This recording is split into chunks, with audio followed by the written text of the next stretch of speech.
さて、皆様。本日はご来場いただき心より感謝申し上げます。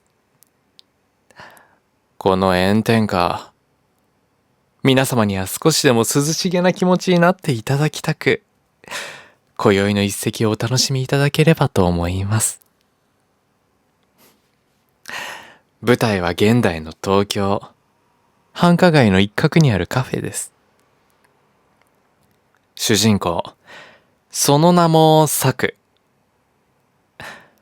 彼は恋の矢にいられ、普通では考えられない方法で彼女の気を引こうと奮闘しております。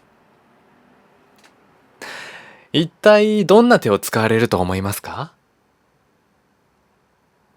普通じゃない方法。皆様の普通じゃないはどんな普通じゃないのか、妄想するだけでもたまらない。どんな方法だと思います？しかし、その前に、ちょっとしたエピソードをお話ししましょう。この聖火の日、サクはカフェでホットカフェラテを注文したそうです。驚きでしょう？この暑さの中でホットカフェラテ。でもね、人それぞれ、飲むものには正解などありません。そう。人は自由。と、そう思う雰囲気をちらほら感じますね。あなたもそう思う？じゃあもう一つ。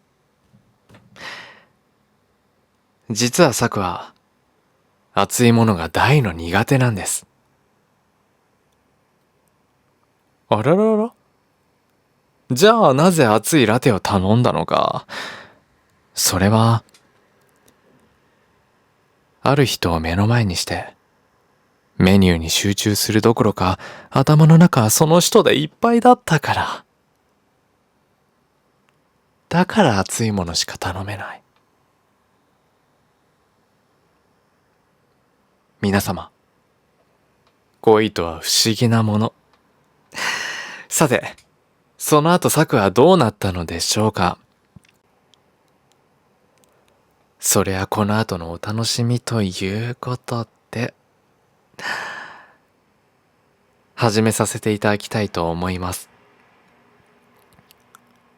今回は、手錠の告白。よろしくお願いします。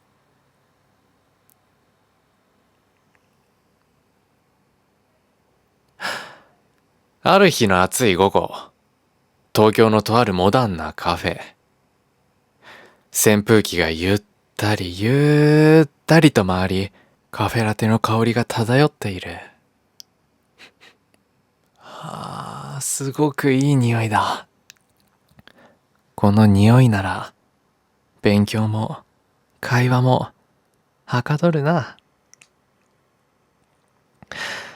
そのカフェに、サクという若者が一人、窓際の席で待っていた。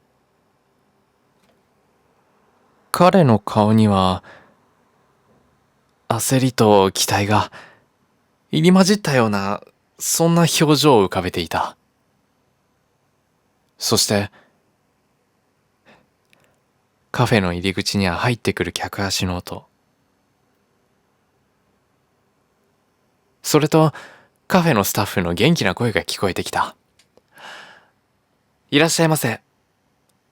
と声をかけると、サクの目の前に、夜という名の若い女が座った。彼女は友達と楽しそうに会話をしている。彼女たちの間では恋バナが繰り広げられていた。だからさ、サクって男、私に告白してきたの。でもさ、手錠をプレゼントしてくれたんだよね。サクの心臓の音が高鳴る声が聞こえるようだった。彼は真剣にその会話に耳を傾けた。手錠？それってちょっと変わり者じゃない？友達は驚いた顔で答える。夜は苦笑いをしながら。うん。でもね、手錠とメモが添えられていたの。君を思いすぎて辛い。もうどうしようもなく好き。辛い。好き。辛い。好きって書いてあったの。サクは顔を覆うように手を挙げた。そしてサクはこう思った。この思いは伝わっている。彼はそう確信をした。そこでサクは決心を決め夜のテーブルに近づいた。夜さん、こんにちは。変な驚かせ方をしてしまって申し訳ないです。夜は少し驚きながらも。あれ？サクさん。あの手錠、本当に驚いたよ。でも、あのメモには感動した。驚いた、驚いた。サクの気持ちが伝わっている？皆さん、初恋の相手に手錠と好きをつなれた手紙を渡しますか？渡す？渡さない？なかなかのギャンブルですね。まあ、私が最初に話した選択の自由と同様に。まあ、多く広く考えれば、思いは相手に伝わればいいのかもしれない。サクは笑顔で答える。次回は、もう少し普通の方法で気持ちを伝えたいって思ってるんです。夜はくすっと笑い。それなら、次回のデートで待ってるよ。と答えた。そして二人は、友人と別れカフェを後にした。夏の暑さも、二人の新たな物語のように、熱く感じられた。サクは、変わり種の告白で驚かせたが、心の中ではまっすぐな気持ちを持っていた。そして夜も、そのまっすぐな気持ちに触れ、彼の中の熱い情熱、熱意を感じ取った。東京のど真ん中、二人の恋の目が静かに芽吹き始めた。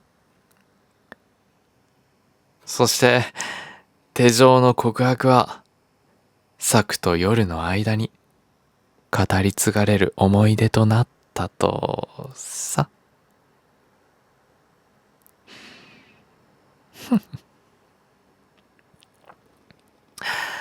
さてさて皆さん、恋も方法も様々。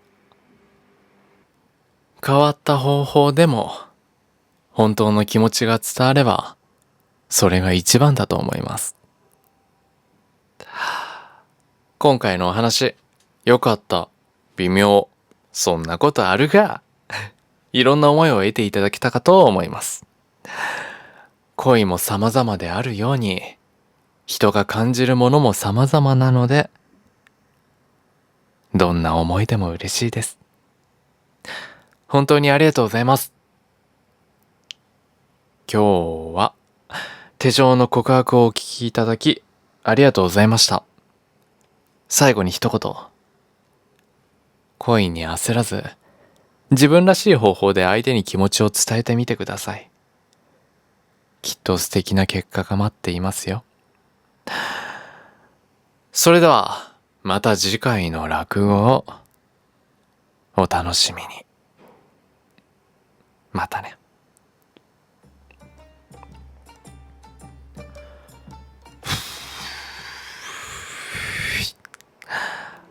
お疲れ様です。作水です。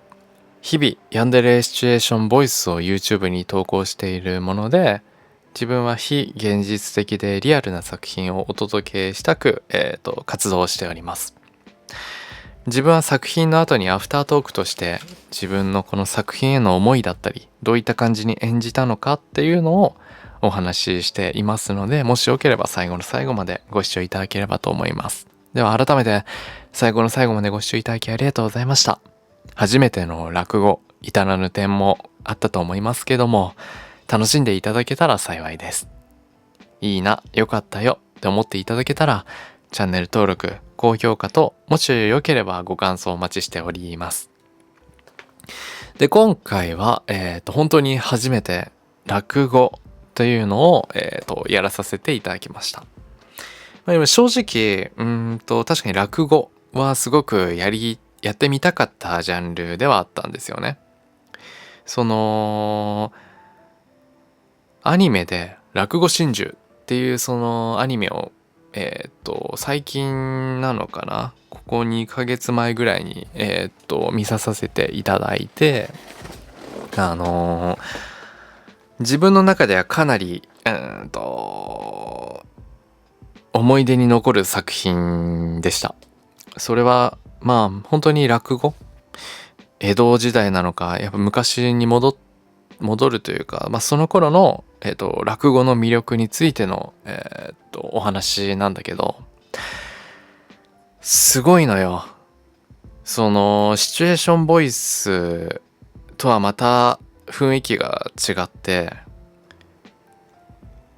その話し言葉だけじゃなく、その語り手が場を連想させられるように話していくっていうその感じが落語、自分の認識の一つだから違うかもしれないけど、自分はそう思っていて、話しながら自分の声、相手の声、そしてその場の雰囲気を伝えるってのがすごく自分的には楽しくて、シチュエーションボイスも好きだし、落語にも同じものを感じて好きだったので、ちょっとやってみたかったんですけど、でもやっぱり落語だけだとみんなに聞いてもらえないなって思って、この落語を現代に落とし込んでみんなに聞いてもらえるのは何かなって思ったら、やっぱり話すことは今のこと、そしてヤンデレに起こりそうなことを落語にしてみようっていうことで、日々やっていることを落語に落とし込んでみた